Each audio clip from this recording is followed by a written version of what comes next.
اعوذ باللہ من الشیطان الرجیم بسم اللہ الرحمن الرحیم۔ عزیز طالبات السلام علیکم،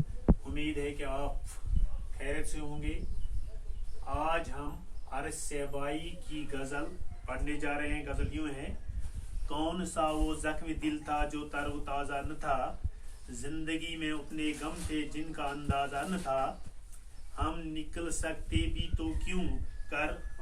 حصار ذات سے، صرف دیواریں ہی دیواریں تھی دروازہ نہ تھا، اس کی آنکھوں سے نمایاں تھی محبت کی چمک، اس کے چہرے پر نئی تہذیب کا غازہ نہ تھا، عرش ان کی جھیل سی آنکھوں کا اس میں کیا قصور، ڈوبنے والوں کو گہرائی کا اندازہ نہ تھا۔ تشریح یوں ہے: کون سا وہ زخمی دل تھا جو تر و تازہ نہ تھا، زندگی میں اتنے غم تھے جن کا اندازہ نہ تھا۔ شاعر عرش سیبائی غزل کے مطلع میں فرماتے ہیں کہ اس دنیا میں مجھے ایسے غم اور زخم ملے ہیں جن کا کوئی شمار نہیں ہے،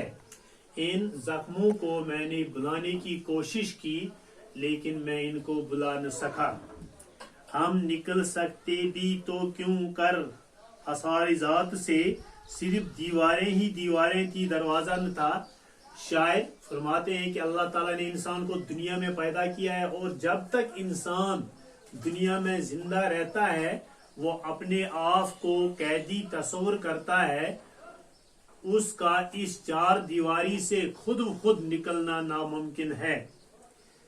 اس کی آنکھوں سے نمایاں تھی محبت کی چمک، اس کے چہرے پر نئی تہذیب کا غازہ نہ تھا۔ شاعر فرماتے ہیں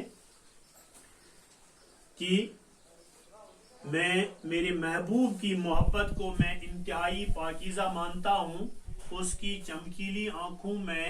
میرے لیے بے لوث محبت ہے، اس میں سادگی ہے، کوئی چاپلوسی نہیں ہے، اس میں دکھاوا نہیں ہے بلکہ نئی تہذیب کا دوسرا روپ، عرش ان کی جھیل سے آنکھوں کا اس میں کیا قصور، ڈوبنے والوں کو گہرائی کا اندازہ نہ تھا۔ مقطع میں شاعر فرماتے ہیں کہ میں میرے محبوب کی چمکیلی آنکھوں کو دیکھ کر لوگ اس کے دیوانے ہو جاتے ہیں، یعنی لوگ اس کی محبت میں گرفتار ہوتے ہیں، اس میں میرے محبوب کی کوئی غلطی نہیں ہے لیکن ان کی جو اس کو دیکھ کر اس کے دیوانے ہو جاتے ہیں۔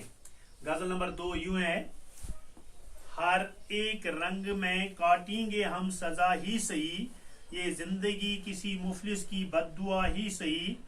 نہ اس کو بھول کہ میں نے تجھے کیا تخلیق، اور یہ بات ہے تو وقت کا خدا ہی سہی، یہی بہت ہے کہ مجھ پر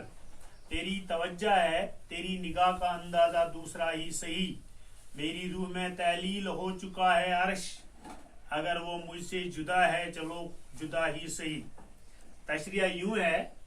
ہر ایک رنگ میں کاٹیں گے ہم سزا ہی سہی، یہ زندگی کس مفلس کی بد دعا ہی سہی۔ شاعر عرش سیبائی مطلع میں فرماتے ہیں کہ زندگی ایک عذاب کے مانند ہے، یہ اداسی ہے، مصیبت ہے، یہ کسی غریب کی بد دعا ہے۔ شاعر فرماتے ہیں مجھے اس زندگی کا کوئی ڈر نہیں، جب تک نہ انسان کو موت نہ آئے تب تک اس سے چھٹکارا نہیں ملتا ہے، نہ اس کو بھول کہ میں نے تجھے کیا تخلیق، یہ اور بات ہے تو وقت کا خدا ہی سہی۔ شاعر اللہ تعالیٰ کی طرف مخاطب ہو کر یوں فرماتے ہیں کہ اے میرے اللہ، میرا وجود آپ ہی کی وجہ سے ہے، اب میں حکومت کے نشے میں ہوں لیکن میری ہر چیز ان کی دی ہوئی ہے اور آپ ہی نے مجھے پیدا کیا ہے، یہی بہت ہے کہ مجھ پر تیری توجہ ہے، تیری نگاہ کا اندازہ دوسرا ہی سہی۔ شاعر فرماتے ہیں کہ اے میرے محبوب، میرے لیے خوشی ہے کہ میں تمہیں یاد ہوں اور آپ کی نظر مجھ پر ہے، چاہے وہ کس انداز کی ہو، وہ میری روح میں تحلیل ہو چکا ہے عرش، اگر وہ مجھ سے جدا ہی چلو جدا ہی سہی۔ شاعر مقطع میں فرماتے ہیں کہ میرا محبوب میری روح میں موجود ہے اور میرے روح کا ایک انتہائی اہم حصہ بن کے رہ گیا ہے، وہ مجھ سے جدا نہیں ہے. چند مشکل الفاظ یوں ہے: سادہ، نرم، تر و تازہ، ہرا بھرا، حسائی ذات، گھر کی چار دیواری، نمایاں، ظاہر، غازہ، سرخی، قصور، خطا، مفلس، غریب، کاٹیں، گزاریں، تخلیق، پیدا کرنا، چمک، خوبصورتی. انشاءاللہ کل